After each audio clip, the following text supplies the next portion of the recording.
So history's greatest victims. You know, there's no victimhood like the dominant group's victimhood.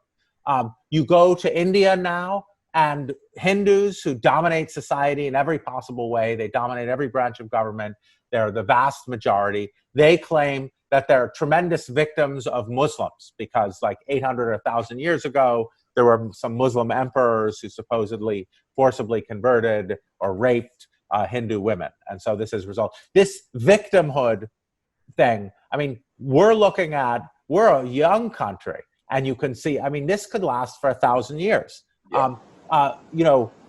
When the minority group wants equality, be it women or be it Black people in America or Muslims in India, you will hear the dominant group claim that it is the greatest that they are the greatest victims in history. Yeah. Because and think about what would have to happen to achieve racial equality in the United States. I'd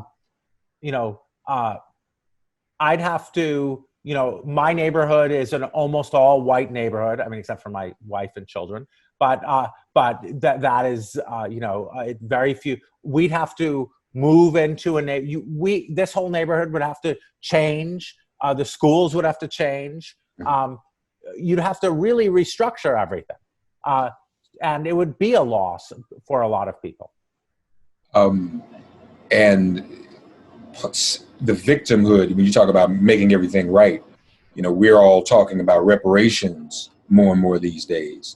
But if he and his minions are saying, but we're the victims, right? that is also, is an advanced form of propaganda, a pre-propaganda to beat down, well, they don't need reparations, we're victims now.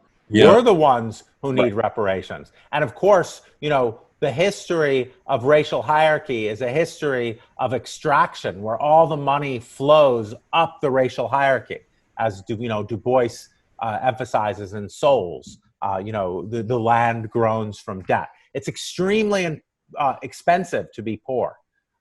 If you're wealthy, as Trump shows, people will give you billions in loans. Yeah, that's right. That's right. That's right. You alluded to this earlier, law and order.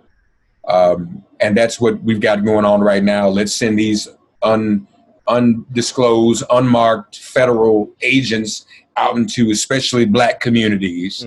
And let's get law and order because we are all criminals. Yeah. So law and order in fascism means the opposite of law and order. If you look right now at the different countries run by these people practicing these politics, Bolsonaro, Duterte, and the Philippines, Trump, I have one question for our fellow Americans.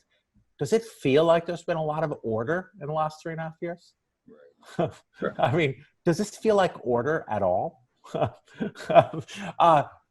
Fascism, this does not feel like order. So they cultivate this madness, because that's what it is, this chaos, in order to keep you thinking that you need a strong leader to provide order. But the order never actually comes. It just becomes more chaos as you tear apart the institutions, tear things down, and the police become mechanisms of chaos.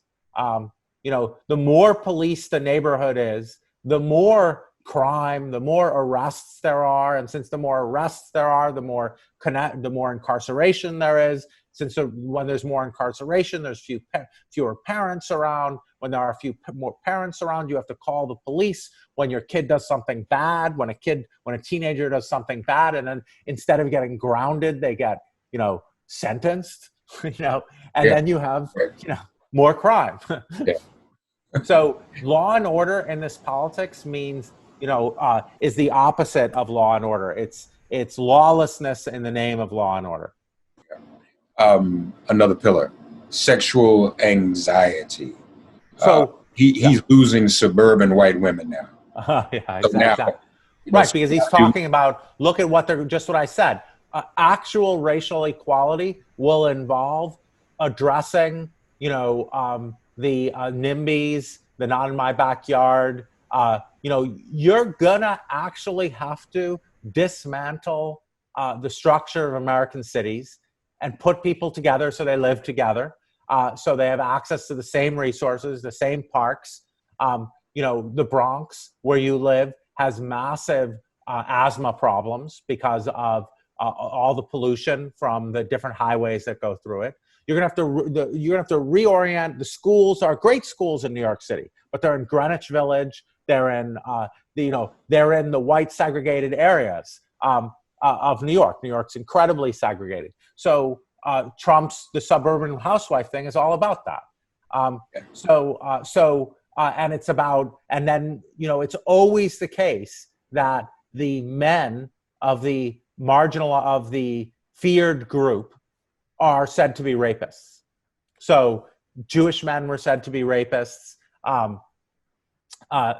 Muslims in India, they've had panics, regular panics about so-called Muslim-loved jihads, where Muslims are trying to marry, impregnate Hindu women. And of course, lynching. As Frederick Douglass said, when every plantation was run by a white woman and black men, there was not a single reported case of rape.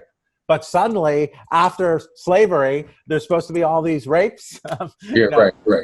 So, and that's what you do. And you say it's a challenge to your manhood. And then the transgender politics that we're seeing now all over the world, where they're saying they're trying to turn your boys into girls because you want to make people feel like their manhood is at threat. You want to say your manhood is being challenged. You can't protect your women and children.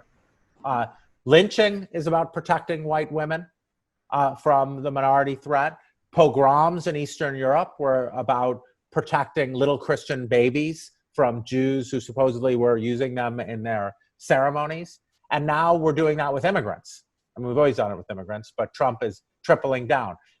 Immigrants are MS-13, and they're here to rape so that's the politics of sexual bad hombres, right? Right, bad hombres. Right. Sodom and Gomorrah. Okay, I'm not sure if this will be familiar to you, but the cities are burning. The cities are filled with minorities and foreigners and immigrants, and they're burning lawless, diseased places. The true Americans live in the heartland, live in the rural areas. The cities are where the enemy lives. They're the anti-national places. The cities are so chapter 1 of Hitler's Mein Kampf is about the bucolic little town in the countryside where he grew up. Chapter 2 is called My Study and Struggles in Vienna. And he says, Vienna, foreign languages everywhere, foreigners, and Jews, and more Jews.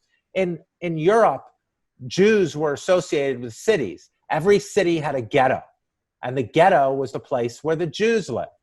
And America, not being particularly creative, just takes this and replaces Jew by black, and puts, inner city actually is used to mean the place where black Americans live, just as if we're in like Italy in the 18th century or something like that. Yeah. So that's what Sodom and Gomorrah is about. The homosexuals live in the cities, So. Right.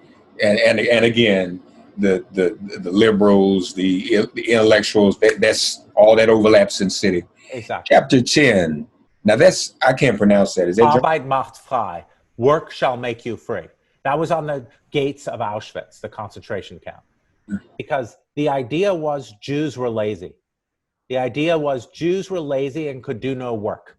So I've looked at education, like 5th grade education textbooks in Germany from 1937, 1938, and they show soft hands, and they say, these are Jewish hands, they've never done any work in their life. The idea was Jews just lent people money and sat back and never did any work. They weren't capable of work. And so concentration camps, labor camps were places where you sent communists and Jews to learn a work ethic. And so the out group is always supposed to be lazy, and the in group is supposed to be hardworking. They're hardworking.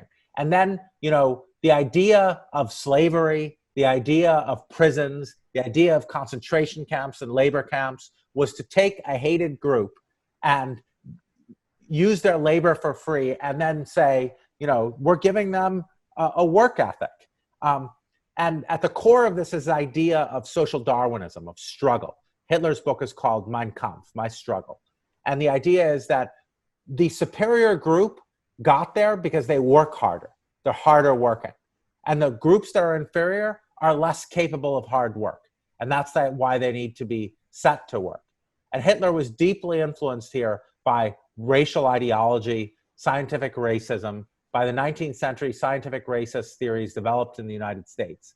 And he modeled a lot of his thinking on the antebellum South, on plantations.